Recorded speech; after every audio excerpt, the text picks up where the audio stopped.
है कि हम उस दिन का सारा कार्य समाप्त करके सोने के पहले निश्चिंत हो जाएं और निश्चिंत होकर भगवान का भजन करें, स्मरण करते हुए सोएं। दूसरी बात, जो वयस्क हम लोग हैं, जो वृद्ध लोग यहाँ या प्रौढ़ हम लोग हैं, हम लोगों को जितनी निद्रा की आवश्यकता है, युवकों को, युवतियों को उससे बहुत अधिक निद्रा की आवश्यकता है। बहुत बार ये गलती गृहस्थों के घर में होती है, मैंने प्रायः सुना है, कहीं कहीं देखा है। गृहस्थों के घर में बहुत कम रहने का अवसर आता है, जहाँ हमारे आश्रम नहीं है या प्राइवेट आश्रम नहीं है। यदा कदा एक आध बार किन्हीं गृहस्थों के घर रहने का अवसर आता है। अब नाना हैं, दादा हैं या पिता वृद्ध हो गए, वो 3 बजे उठ जाते, 4 बजे। अरे आपको तो नींद नहीं आती, बुढ़ापे में नींद की उतनी आवश्यकता नहीं होती है। अब आप अपने नाती से भी कहते हैं तू भी उठ जा 4 बजे। वो क्यों उठ जाए 4 बजे? आप स्वयं क्योंकि सो नहीं सकते इसलिए उठे हैं। अरे उस बच्चे को अधिक नींद की आवश्यकता है, वो 6 बजे उठ के स्वस्थ होना चाहता है, तो किसी पर लादना नहीं चाहिए। उसी प्रकार अपने ऊपर भी किसी को लादने नहीं देना चाहिए और न किसी का अनुसरण करना चाहिए। अरे अमुक व्यक्ति वो तो रात को 3 बजे उठ के भजन करते हैं, ध्यान करते हैं। उनके लिए रात को 3 बजे उठ के भजन ध्यान करना अनुकूल हो सकता है, बहुत अच्छी बात है, किंतु मेरे लिए वो अनुकूल नहीं है। मेरे लिए सुबह 6 बजे उठकर जब मैं बिल्कुल स्वस्थ अनुभव करता हूँ तब भगवान का भजन ध्यान करना अच्छा है। तो निद्रा में भी दूसरे का अनुसरण नहीं करना चाहिए। स्वयं के स्वास्थ्य की अवस्था की आवश्यकता आदि देखकर परिमित निद्रा, सम्यक निद्रा जितना आवश्यक हो वो करना चाहिए। अवबोध जागना, जागना भी हम बहुत बार दिन में थोड़ा सो लेते हैं और रात को देर तक किसी काम के लिए जागते रहते हैं। काम किया नहीं भी हुआ तो टीवी देखते रहे या कहीं मित्रों के यहाँ गए, कुछ किया, तो उसके कारण फिर रात में देर से भोजन किया, सब कुछ अयुक्त हो जाता है। हमारी निद्रा असम्यक हुई तो दिनचर्या असम्यक होगी ही। फिर ऐसी टूटी कच्ची निद्रा से चेतना क्षीण हो जाती है, ठीक से ध्यान नहीं रह जाता है, शरीर में थकावट रहती है, आधी निद्रा रहती है, कहीं ध्यान नहीं लगता है। इसलिए नींद के लिए भी विशेष ध्यान देने के साथ जागृति में भी विशेष ध्यान रखना चाहिए।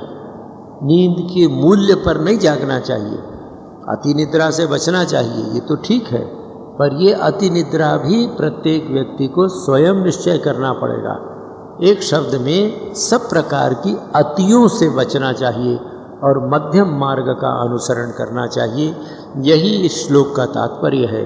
भगवान अर्जुन से कहते हैं कि अर्जुन, इस प्रकार यदि तू सम्यक आहार विहार करेगा, सम्यक कर्म करेगा, सम्यक निद्रा लेगा और सम्यक रूप से जागृत अवस्था में कार्य करता रहेगा तो दुःखहा योगः भवति, दुख को नाश कर देने वाला योग तेरे जीवन में सिद्ध हो जाएगा।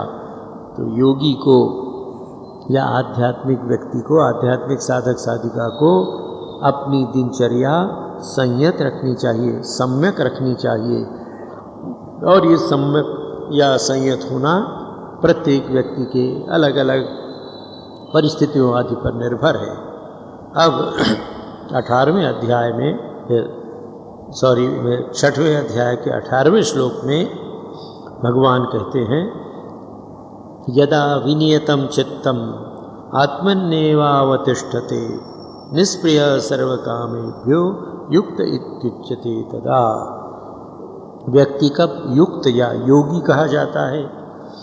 जब उस व्यक्ति का विनियतम चित्तम यदा आत्मनि एव अवतिष्ठते, योग के अभ्यास से वश में किया हुआ उसका मन जब आत्मा में या परमात्मा में या इष्ट में निमग्न हो जाता है। एक शर्त, इसको हम साधना की दृष्टि से विचार करके देखें, तदा उस समय सर्वकामेभ्यः निष्प्रियः, सभी प्रकार की कामनाओं इच्छाओं से निष्प्रिय होकर युक्तः इति उच्यते, उसको युक्त कहा जाता है। सबसे पहली बात, विनियतम चित्तम, जिसका चित्त वश में किया हुआ है। हमारा मन, हमारा चित्त यदि वश में नहीं है तो कभी हम उस ईश्वर में या इष्ट में चित्त को लगा नहीं सकेंगे। ये अत्यंत महत्वपूर्ण श्लोक है। 6वें अध्याय का 18वां श्लोक साधना की दृष्टि से अत्यंत उपयोगी है।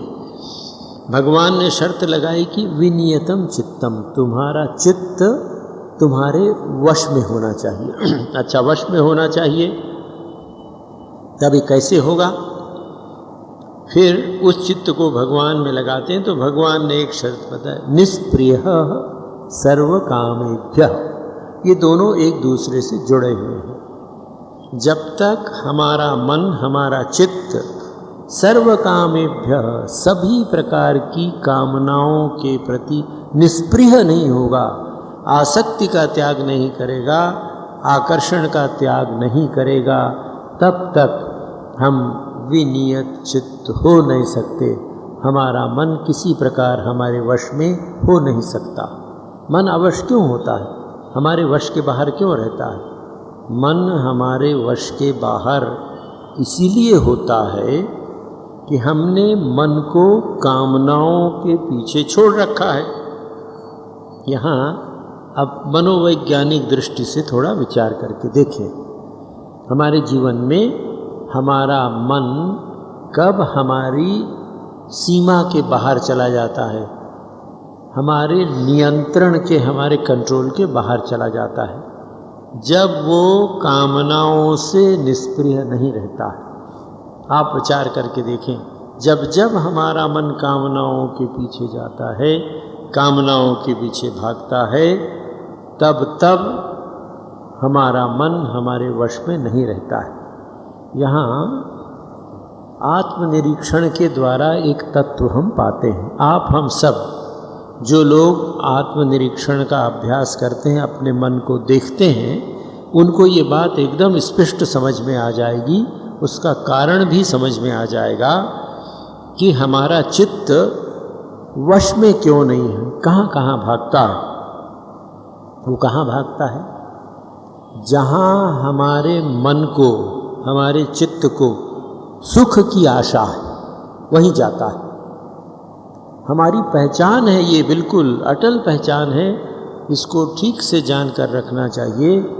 ये लक्षण, जैसे मनुष्य के जीवित रहने का लक्षण है कि श्वास प्रश्वास चल रहा है, उसकी नब्ज चल रही है, तो श्वास प्रश्वास चलना जिस प्रकार श्वास प्रश्वास लेने वाले प्राणी के जीवन का लक्षण है, उसी प्रकार ये लक्षण हमारा चित्त संयत है या असंयत है।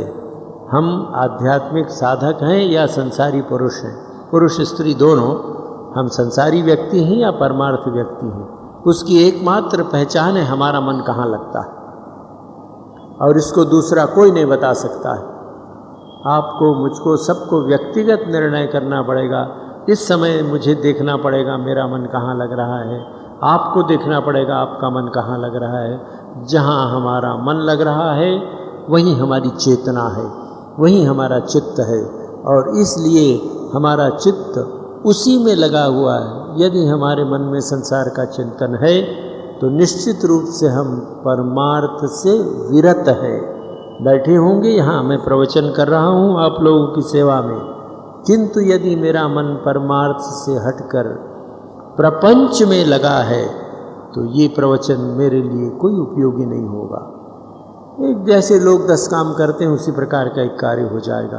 तो पहचान ये है हमारा चित्त कहाँ लगा, हमारा मन कहाँ लगता है। तो भगवान ये बताते हैं कि वो क्या करता है, चित्तम यदा आत्मनि एव अवतिष्ठते। जब ऐसा साधक या साधिका अपने मन को आत्मा में या इष्ट में अवतिष्ठते बिठा देता है, लगा देता है, जब दूसरा कोई चिंतन नहीं होता, इष्ट से भिन्न और किसी प्रकार का चिंतन जब उसके मन में नहीं है, तभी वो चित्त उसमें अवतिष्ठ है, बैठा हुआ है। अब इसको कौन बताएगा? आंख बंद करके ध्यान करने के लिए आप बैठे हैं, मैं बैठा हूँ, हम सभी लोग बैठे हैं, कौन बताएगा कि किसका मन कहाँ लगा हुआ है? सिवा मेरे और कोई नहीं बता सकता कि मेरा मन कहाँ है। इसलिए प्रत्येक साधक और साधिका को अपने मन पर दृष्टि रखकर ये देखना होगा कि मेरा मन कहाँ है। तो हमारा मन कब हमारी काबू के बाहर होता है? जब कामनाओं की ओर जाता है, निष्प्रिय नहीं होता है। हम कामनाओं के पीछे क्यों भागते हैं? उसके मूल में है ये सुख की इच्छा। ऐसा लगता है कि इस बार नहीं मिला, अगली बार ज़रूर मिलेगा। कई बार कई उदाहरण आपके सामने मैं ही देता रहता हूँ, ये प्रसंग जब आते रहते हैं। बहुत बार ऐसा लगता है कि चलो वो मीठी इमली की चटनी वाला दही बड़ा खाएंगे तो बड़ा मज़ा आएगा। अब अच्छा लगता है, और वो अच्छा लगा इसलिए 4 दही बड़ा खा लिए, तो फिर डॉक्टर को ढूंढते हैं कि पेट फूल गया है। ये भूल गए कि पिछली बार भी इसमें सुख की आशा थी, उससे दुख मिला था। विस्मरण हो जाता है। प्रत्येक इंद्रियों के विषय में यही बात है। हमारे मन में इस प्रकार की भ्रांति रहती है कि ये इसमें सुख मिलेगा। भगवान ने गीता में स्पष्ट कहा 9वें अध्याय में, अनित्यम असुखम लोकम इमं प्राप्य भजस्व माम। संसार और संसार के भोग दुखमय हैं।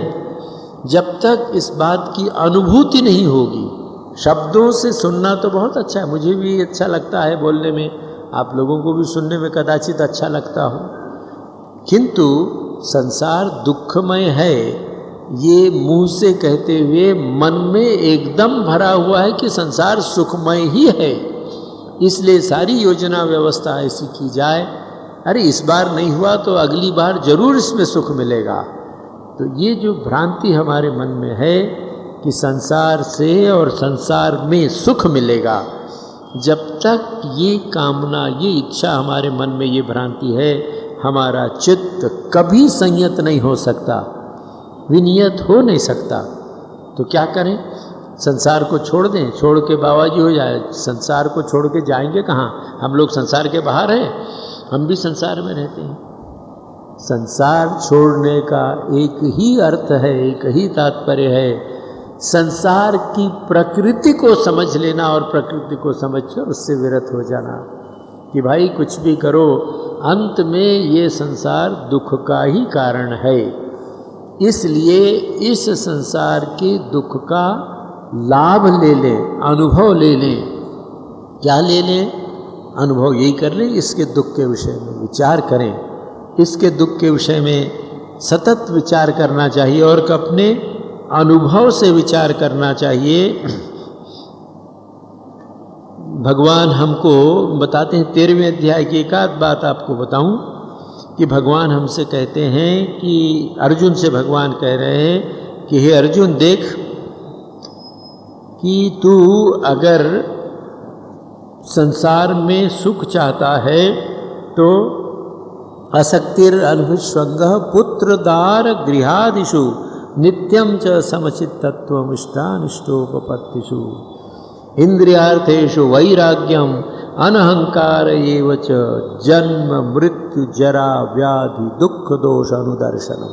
केवल एक अर्धाली श्लोक की 13वें अध्याय का 8वां श्लोक है ये।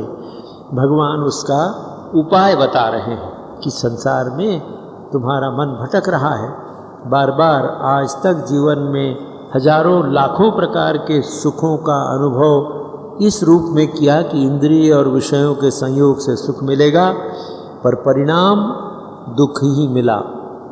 कभी विचार करते हैं? विचार नहीं करते, स्मरण नहीं रहता। तो भगवान कहते हैं जन्म मृत्यु जरा व्याधि दुख दोष अनुदर्शनम। एकदम वो बात यहाँ पर लगती है। अपने चित्त को, अपने मन को नियंत्रित करने के लिए संसार के सभी दुखों का, सुखों का परिणाम दुख है। बहुत बार लोग ऐसा कहते हैं, मुझसे भी 2-4 बार लोगों ने कहा कि महाराज आप लोग बोलते हैं बड़ा दुख है, दुख, हमको तो कोई दुख नहीं है। अगर आपको दुख नहीं है तो बहुत अच्छी बात है, फिर तो धन्य है आपका जीवन, हमको कुछ नहीं कहना है। यदि संसार के भोगों में, संसार की व्यवस्था व्यवहार में आपका जीवन सुखी है, आप शांत हैं, तो फिर आपको गीता प्रवचन सुनने की आवश्यकता नहीं, कोई आध्यात्मिक साधना करने की आवश्यकता नहीं। हम संसार में सबको छल सकते हैं, पर व्यक्ति अपने आप को नहीं छल सकता। सबको धोखा दे सकते हैं, हम अपने आप को धोखा नहीं दे सकते। तो ये जानना चाहिए कि सचमुच में प्रपंच में रमकर क्या हम सुखी हैं, क्या हमारा मन शांत है तो कुछ समय के लिए हो सकता है, पर जब संसार के आघात प्रतिघात लगते हैं तब क्या हमारा मन शांत और सुखी रहता है? अगर नहीं है तो निश्चित रूप से उस दुख में हम डूबे हुए हैं। इसलिए क्या करना चाहिए, कैसे हम निष्प्रिय हो सकेंगे सभी कामनाओं से? हम कामनाओं के परिणाम पर विचार करें। आज तक संसार के जिन जिन सुखों का हमने भोग किया, उन सुखों की जितनी बार आवृत्ति की, सुख की मात्रा बढ़ी क्या? नहीं बढ़ी, दुख की मात्रा बढ़ी। परिणाम दुख ही हुआ। जहाँ संयोग है वहाँ वियोग होगा, जहाँ मिलन है तो वियोग हो गई। तो इस प्रकार संयोग और वियोग संसार की प्रकृति है। संसार से मिलने वाले सुख एक दिन दुख के कारण होंगे। ऐसा जब विचार हो जाए तो क्या करना है? तब निष्प्रिय होगा, तब व्यक्ति की आसक्ति दूर होगी। उसके मन में विचार आएगा कि ठीक है भाई, संसार के जिन सुखों का मैंने भोग किया, प्रारब्ध ने जो मुझे सुविधाएं दी, मैंने उसका उपभोग कर लिया। अब इससे आगे इन सुखों से निष्प्रिय होकर इंद्रियातीत एक जीवन है। मेरे भीतर ऐसी एक चैतन्य सत्ता है जो अनंत सुखमय है, अनंत ज्ञानमय है, अनंत जीवनमय है, सच्चिदानंद मेरा स्वरूप है। तो इस प्रकार की वृत्ति कब आएगी? जब संसार में जन्म मृत्यु जरा व्याधि दुख दोष अनुदर्शनम। मनुष्य की प्रकृति ऐसी है कि हम अनुभव भूल जाते हैं, अनुभव से सीखते नहीं हैं, इसीलिए कष्ट होता है। तो गीता ये कहती है, भगवान कहते हैं कि सीखो, अपने अनुभवों का उपयोग करो, विचार करो कि इतनी बार इसमें सुख की आशा की थी, सुख नहीं मिला, इसलिए निष्प्रियः सर्वकामेभ्यः, सभी प्रकार की कामनाओं से निष्प्रिय हो जाओ। तो कैसे जीवन बिताएं? अयाचित भाव से, प्रारब्ध के प्रवाह से जो कुछ हमें प्राप्त है उसमें संतुष्ट रहने का प्रयत्न, उसी में जीवन में जो तृप्ति मिली है उसका अनुभव करके अहोभाव। और इसीलिए हमारे ऋषियों ने संसार व्यक्ति के जीवन को 4 आश्रमों में बांटा था। आप सभी जानते हैं, ब्रह्मचर्य, गृहस्थ, वानप्रस्थ और सन्यास। हमारे ऋषियों ने हमारे जीवन को संपूर्ण बनाया और बना के गृहस्थ आश्रम के लिए 25 वर्ष का समय दिया, 2-4 दिन का नहीं, और 25 वर्ष का समय देकर कहा कि देखो, संसार में मिलने वाले सभी सुखों का भोग कर लो, संसार क्या है ये देख लो, पर देखकर समझ लो कि इससे अधिक कुछ और नहीं है संसार में। इसकी आवृत्ति जितनी बार होगी, लाखों जन्म में वही आवृत्ति होती रहेगी। सुस्वादु भोजन का हर जन्म में वही स्वाद मिलेगा, कुछ वैशिष्ट नहीं आएगा उसमें। उसी प्रकार सभी इंद्रियों के भोगों में वही सुख होगा। ये समझकर उससे विरत हो जाओ, अनासक्त निष्प्रिय हो जाओ, और निष्प्रिय होकर तब वानप्रस्थ में जाने का प्रयत्न करो। वानप्रस्थ ये काल है 25 वर्ष का काल, जिसमें जीवन में संसार में भोगे गए सुखों पर विचार करके उनसे विरत होने का अवसर दिया गया, और विरत होकर फिर और शेष के 25 वर्ष जो बचे उसमें सन्यास का जीवन व्यतीत करने का प्रयत्न करके जीवन मुक्त हो जाओ। तो ये कैसे हो सकेगा? ये तभी संभव होगा कि जब हम कामनाओं के परिणाम पर विचार करेंगे। जीवन में जिन जिन कामनाओं की पूर्ति हुई है उससे तृप्ति नहीं हुई है और एक से एक कामनाएं बढ़ती जा रही हैं, इसलिए सर्वकामेभ्यः निष्प्रियः, ऐसा जो व्यक्ति है युक्त इति उच्यते। हे अर्जुन, उसी व्यक्ति को योगी कहा जाता है। तो भगवान ने जो प्रारंभ किया था कि बहुत अधिक खाने वाला, बहुत अधिक सोने वाला, उसके जीवन में कभी योग नहीं हो सकता। उसका उपाय उन्होंने बताया कि सम्यक आहार, सम्यक विहार करने वाला, सम्यक कर्म करने वाला, सम्यक निद्रा लेने वाला और सम्यक जागने वाला व्यक्ति दुखों को दूर करने वाले इस योग को प्राप्त होता है। और जब इस प्रकार सम्यक जीवन व्यतीत करता है तो उसके जीवन में ये स्थिति आती है कि उसका मन उसके वश में हो जाता है, विनियतम चित्त हो जाता है, मन को अपने वश में करने में समर्थ हो जाता है।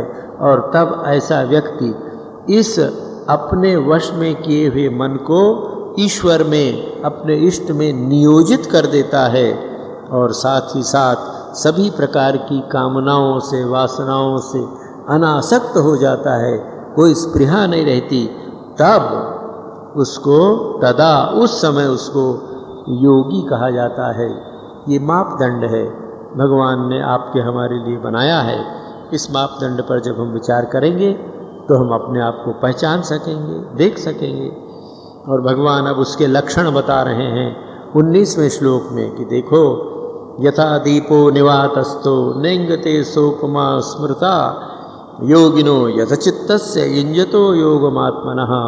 हे अर्जुन सुन, जिस प्रकार निवात, जहाँ हवा न हो, ऐसे स्थान में जहाँ ऐसी बहती हवा न हो, सामान्य दीपक जलने के लिए जो हवा हो उतनी हो, ऐसे सब पुराने ज़माने में तेल के या घी के दिए जलाए जाते थे। अभी भी पूजा आदि में हम जलाते हैं।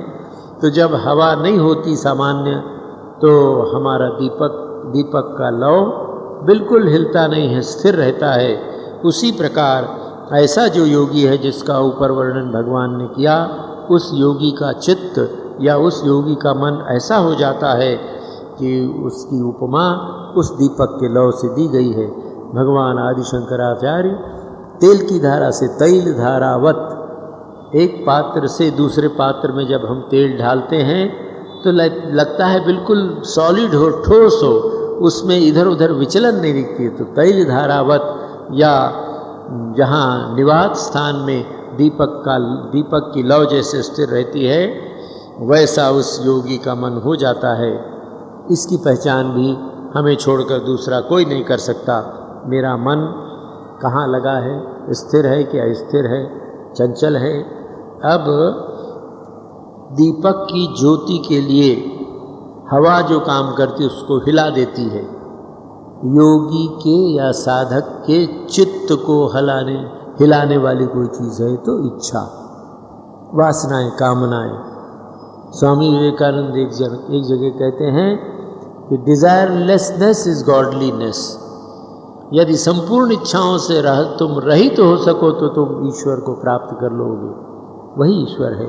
तो ये इच्छाएं हमारे मन को इधर उधर हिलाती रहती हैं। हमारे मन को हिलाने में विभिन्न प्रकार की इच्छाएं और स्मृतियाँ, पिछले वर्षों में, पिछले जन्मों में जो भोग किए हैं उसकी स्मृतियाँ ध्यान करने को बैठे हैं। ध्यान करते करते ऐसा लगा कि वाह, आशा बिटिया ने कितना अच्छा केक लाया था और कितना अच्छा आइसक्रीम खिलाई।